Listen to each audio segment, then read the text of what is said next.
Hey everybody, what's going on? Fabian Calvo, founder and president of the Note House and creator of the Resourceful Real Estate Academy.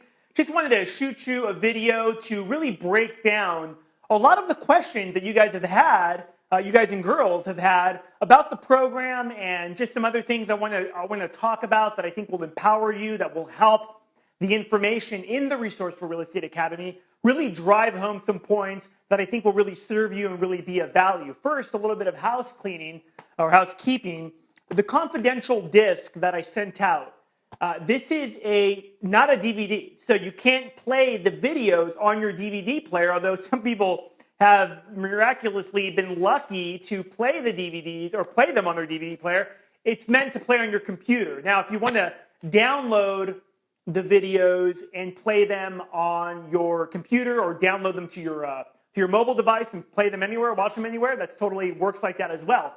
Also, the lists that come along, my dream list of some of the most active sellers of notes, non-performing mortgages, REOs in the market today is on this disc. You need to put it on your computer and access it that way, as well as the FDIC bank list is on here as well. So another thing too is that I did an email that went out late last week about some free gifts you're going to be getting in the mail, and those are on the way to you. I look forward to hearing your feedback on that and what you think about it. I think it'll really serve you as well. Now, I've gotten a lot of questions about what's a non-performing mortgage, break that down a little bit more. Also, the idea of best buyers. Now, I think I'm going to just strip away some of the complexity here and make it really simple, because at the end of the day, it really is. So the first thing I want to talk about is what is a best buyer, because this is a key point of this program. Give you an idea.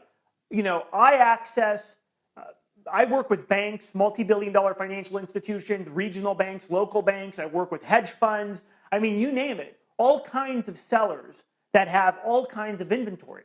And I've given you those lists, and I've given you some scripts and some different ways of approaching those different institutions. But, you could find all the deals in the world. What do you do with them? Now, once you do become really good at finding those deals, there's going to be investors beating down your door to get those deals. But you want to make sure that those investors know that you exist, that those best buyers know that you exist. And like I said in the program, and I've said before, if you've seen any of my other training material out there, in any market, whether it is Phoenix, whether it is London, whether it is, wherever, right? Tampa, Atlanta, there's always a group of what I call best buyers. Now, what are best buyers? What are the qualities of a best buyer? To recap again, well, the first thing is that they're easy to reach. Now, what do I mean by that? If you're going to use, for example, mail campaigns to some buying institutions, whether it's hedge funds, whatever it may be, these people will call you back. They will be easy to reach. You don't have to spend money trying to chase them down. You don't need to call them 100 times to get a call back, because they are looking for individuals like you to feed them deals, right? Take a group like Blackstone Group, a big hedge fund that's buying, or private equity firm that's buying real estate all over the place. They actually have representatives in those markets whose job it is to seek out agents and to seek out other means of finding real estate deals for those investments. I mean, for example, in a market like Atlanta as well, a lot of the properties that I sell are usually purchased by big institutions, or just, institutions that may have $100 million to spend. And that's actually considered small when you think of some of the billions of dollars that some of these big institutions are spending. And they'll have representatives who get paid a fee, like a finder's fee. They're kind of like a bird dog, right? For finding deals for them. So you want to find them. Now, I'm going to get to how do you actually find those, but to just go back to what is a best buyer. They're easy to reach. They recognize value. Okay, so when you speak to a best buyer, you find out what it is they're looking for. What's the criteria? What to them is a great deal? Okay, they'll tell you what it is, and once you find that and you put it in front of them, you say, "Look, Mr. Smith, here's a home in Phoenix, and it basically fits the criteria." They will look at it and they will, boom, immediately be able to say, "I want it," or "I'll buy it," or "I'll pay this price for it." It's not going to be this well, let me go look and, and they'll get back to you in a few weeks. No, a best buyer will respect your time, will answer to you quickly, and will tell you, yeah, this is something I want or it's something that I don't want. Okay, so that's really important of a best buyer, easy to reach, they recognize value. A third part of this is that they will always make you more money. A best buyer will always make you more money because you could keep going back to them for more and more transactions. I'll give you an example. Let's say you become really good at finding deals in Detroit and you're finding, a bunch of single family homes. Now you could sell each one of those homes to a different investor, have to find those different investors, market it, or you can just keep going back to that same best buyer who is looking for a specific type of property, and they're going to make you more money because you're just going to keep doing repeat business with them, and it'll have that speed to it, and within that speed, there'll be more money and there'll be more value in their overall. The last point that I'm going to add here to the best buyers, or the 4 points of these, is that they don't care how you make money. Okay? They don't care how you make money. And what I mean by that is that you'll find in this business, let's say you have a great, fantastic deal. It's an apartment complex, a 10-unit apartment complex that you're able to buy for $200,000. It's worth $400,000. And you put it out to investors, and you basically set the table. You let them know, look, I am going to flip this to you, and there's nothing wrong with that, right?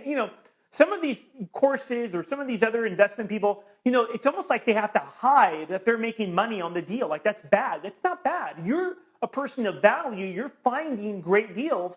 Who gives a crap if you're going to make money on it? That's what you're supposed to be doing. So again, you have this great deal. You present it to regular investors. Some investors will be like, oh, you're going to flip it to me. I don't want to buy it. They get all weird and they get all, frazzled by that. Best buyers don't care about that. Best buyers are like, okay, yeah, you're going to make money. Most of them don't even ask how much money you're going to make, as long as it fits as long as they recognize the value, it fits their criteria. Okay, so very important. This is what a best buyer is. Now, how do you find best buyers? I'll give you 2 great places to start: Zillow and Trulia. Now, there's a bunch of other sources, but Zillow and Trulia are ones that most of us recognize. And if you're some of the international people that have invested in the program, you probably have something comparable to it, or you likely will use Zillow and Trulia as well. Keeping in mind, this is a virtual market, so you can be in Japan, you can be in Thailand, and you can be investing in the US market or vice versa. So Zillow and Trulia, when you go to Zillow and Trulia, and let's say you click in an address for a property in Los Angeles, well, on the right-hand corner, so here's going to be the search field, right? You put in your address, you put in the name of the property here, and then the photo of the property comes up and all the information is below. Well, over here on the right side of the screen, there's going to be agents that pay to basically advertise, right? They position themselves on the right-hand corner of the screen as an expert in the area where that property is located. So what you can do, the truth is that the majority of real estate agents that are in business today, the reason they're in business is because they have investor clients that keep them in business. Now, not all agents are like that. There are some, let's say, an example would be a luxury, an agent who sells luxury homes, right? He's just well-connected, has a lot of different people. They can sell less volume because they make more money. The transactions are a higher value per sale. And so that works for them. But on some of the lower end assets, let's just say, deals that are $500,000 and below, those are agents that need to be doing some volume in order for them to make a decent amount of money. In this market, because investors, remember, in major markets across America, 50, if not 70% of all sales are cash buyers, cash investors. Those agents have a clientele of investors, if they're any good, and they've stayed in business. So you want to call the agents that have positive reviews, okay? That have a high positive reviews, right? If the agent has 0 reviews, you don't want to call them because likelihood is you're not really doing deals.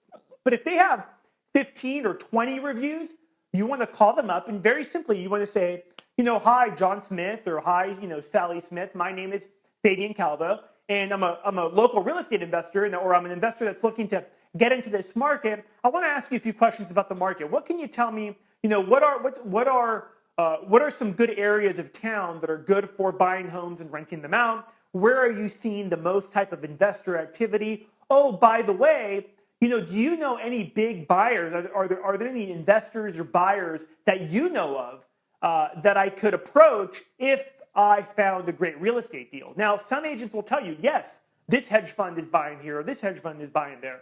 Or you could start weeding out and finding the right agents that say, yeah, you know what, I have a group of investors that are looking to buy all the time, and find me the deal, bring it to me, and I'll find you the buyer.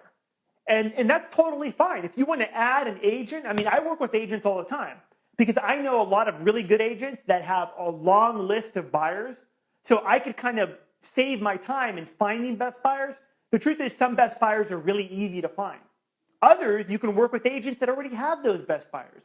Yes, that agent will get paid some money, but everybody will make money on the deal. And then that agent will be even more likely to want to do business with you in the future because they know, hey, this person finds great deals and they're able to deliver them to my clients. I look good. My clients are happy. It's a win-win for everyone.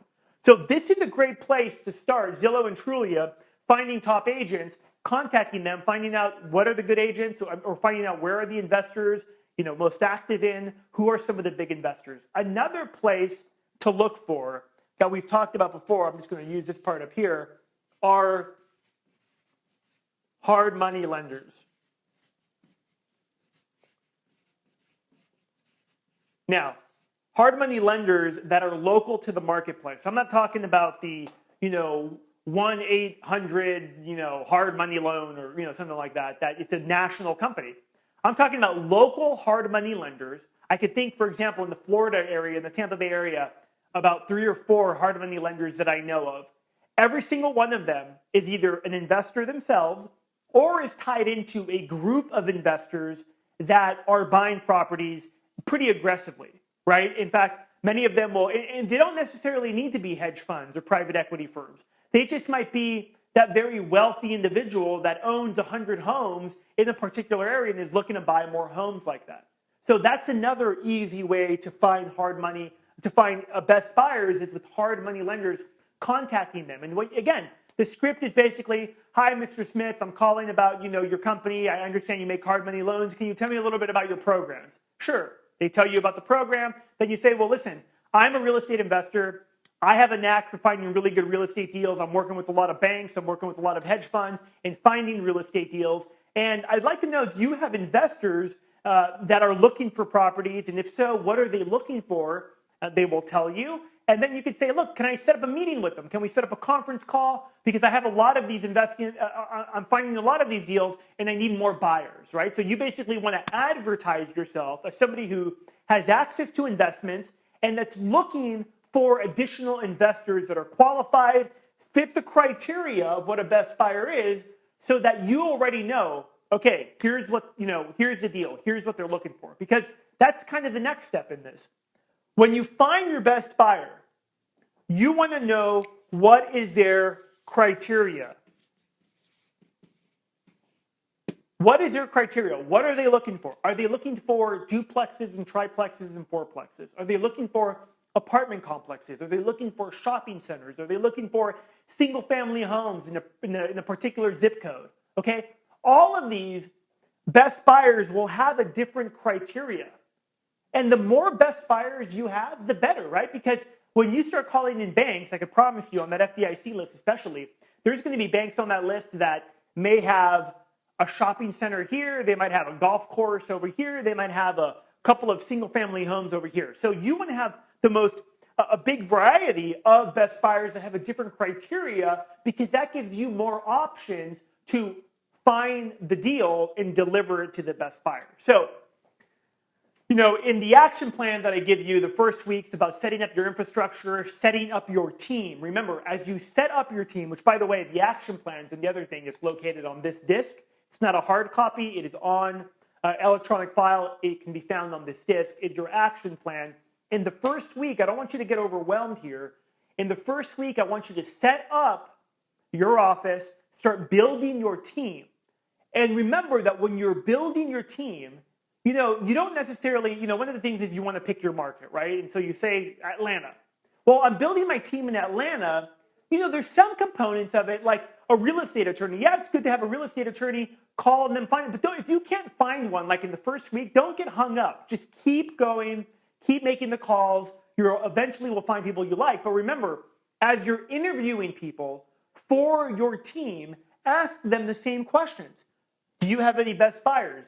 Don't ask them if you have any best buyers. They'll be like, what are you talking about? Say, do you know of any investors that are buying a lot of properties in the area? Do you know any investors that I can talk to? I'm finding a lot of deals in this area. I'd like to, maybe network with them. And there's always a lot of like investor club meetings as well.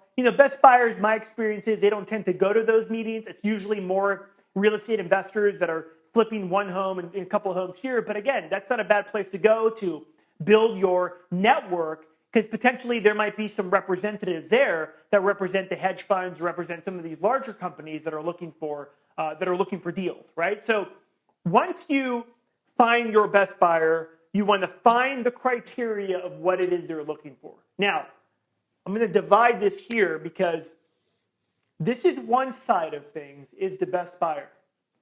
The other side of things over here is the inventory or the deals. Once you know the criteria of what the best buyers are looking for, simultaneously, you could be calling FDIC banks, you could be calling some of those people on the dream list and looking for exactly what that criteria is. Okay, what that best buyer tells you, I'm looking for non-performing mortgages on residential properties in Georgia in this zip code. I mean, some of them will be that specific. In fact, most best buyers have a specific criteria, and they'll tell you exactly. That I could add that as a criteria of the best buyer, that they're very specific with what they buy. It's been my experience that they are. So you want to, once you know the criteria, you want to start farming for deals. I gave you a lot of different methods, a lot of different ways of finding deals in the program, right? You could start in your local neighborhood. You could, look on public records for foreclosures. You could contact those property owners. That's a proven way to achieve success in this market. I mean, I still do that. It works. There's no questions about it. I've found that for the biggest bang for your buck, to really catapult yourself and earn a fortune in this market right now, it's calling the banks and calling the dream list and building your own dream list, right? Networking with the dream list of the people that I've given you and asking them, hey, are you aware of any other funds? Doing your own research and finding your own companies and building rapport with them so that you can then bring these two together, right? And that is such a great way for you to monetize this market, is bringing the best buyers together with the deals and the inventory that you are finding. Okay, I can't really stress that enough. So, I want to just tell you again that, a lot of you have been asking questions. Remember, Fabian at resourcefulrealestateacademy.com is my direct email. I personally respond to those emails. You could also go to Facebook. I'll provide the link in the email where this video came. If you just follow me on Facebook, you could ask me any question about the program. I will respond there as well. I respond personally to all the questions. I'm here to make sure that this program is something that helps you succeed, that catapults you into becoming that resourceful real estate entrepreneur. Thanks for watching. Like I said, in the next week or so, you should be expecting some additional free gifts that are going to be coming your way. I'm going to be, sending out some of these videos every once in a while that are based around the questions you're asking. So be sure to ask a lot of questions. I'm here to help. Thanks for watching. I'm out.